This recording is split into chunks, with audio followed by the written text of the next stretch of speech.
Okay, so this is happening over a 12-bar blues in the key of A, and we're more or less using all of the licks that we've talked about with some added embellishments just to make it make a little bit more sense in a 12-bar blues format. Obviously, I'm trying to keep this pretty simple, so it is, we are trying to put a lot of space between these licks so we have time to jump from one to one, but the idea is that we can hopefully use all of these as a jumping off point so that when we come to make our own solos, they're just little ideas that you can eventually use to craft your own sound. So let's go over this lick by lick.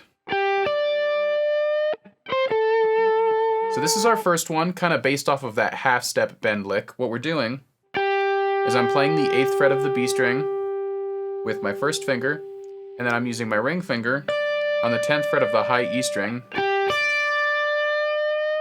and I'm slowly bringing the pitch up again. Some bends, I want to go directly into it. In this instance, because I want that really vocal quality and that kind of, that grinding feeling that we get when we're about to resolve something, I'm slowly pushing the note up, and as I push up, I'm using my thumb as a pivot point. Now I'm going to go down to the 8th fret of the high E string, and then come down to the 10th fret of the B string. And then I'm going to add some vibrato to it so we can keep that note kind of sustaining and ringing out. So again.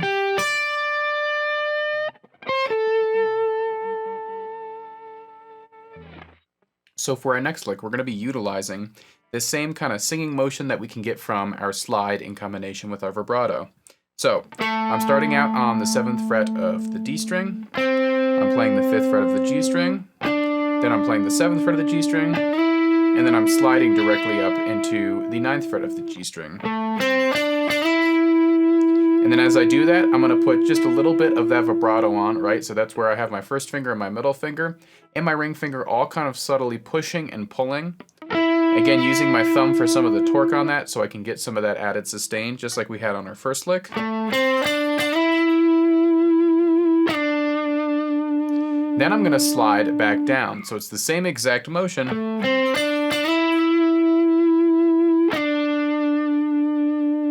Where I'm bringing it directly down.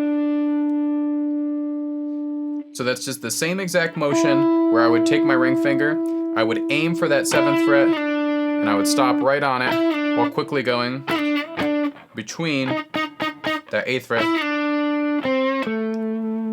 And then I'm going to go to the 5th fret of the G string, which again I can put just a little bit of a bend on if I want to, just to get that same motion that we can get on that 8th fret of the high E string.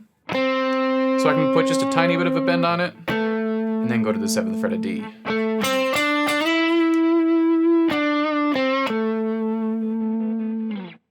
So that's, again, the idea of that second lick, where I'm just working on sliding up to the 9th fret of the G string, then back down to the 7th fret, and then kind of walking down the scale from there.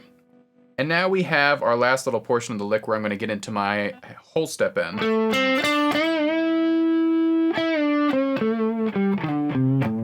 So what I'm doing here is I'm going to start again on that 5th fret of D, so I'm more or less going to repeat the same idea. Where I'm going to walk up, play the 5th fret of G, and now I'm going to play the 7th fret of G, and I'm doing this double bending motion now. So it's still a bend, but I'm going to bend it, depress it just the tiniest bit, and then try to push it back up. So this is a very subtle technique that comes with a lot of experience with bending, so I don't expect us to nail this part. But it does really kind of inch you closer towards getting comfortable with bending, and it's pushing us into new territories with our playing. So I'll take it back down, and then I'll do another just little depress on that 5th fret of the G string as I come down to the 7th fret of D. And now I'm just going to walk down my minor pentatonic scale with a slide.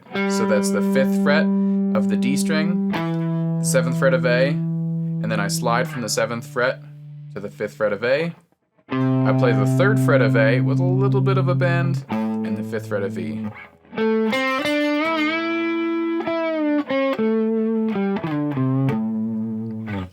Right? So all of those, I'm basically thinking about it as 3 independent licks working together that are all inspired from those first couple of licks. I'm using those all together for our solo. And again, there's always a little bit of give and pull with improvisation. And the good thing is, this isn't any sort of famous guitar solo. So if you're playing one of these and you change one note by just a little bit, or, you know, maybe you're having trouble with one area of the fingering so you shift it, that's actually not a bad problem to have, because all you're doing is kind of taking something that, you know, I made, getting inspired by it, and then reusing it for your own playing. And that's more or less a lot of times how we learn this instrument. We hear something, we regurgitate it, but then we find our own way around that lick and we make it our own. And that's what we want to do here. So don't worry if you can't get this exactly note for note. You just want to get the general idea of each lick, practice them on their own.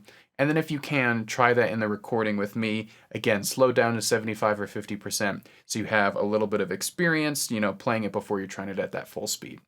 So let's hear it once more over the backing track.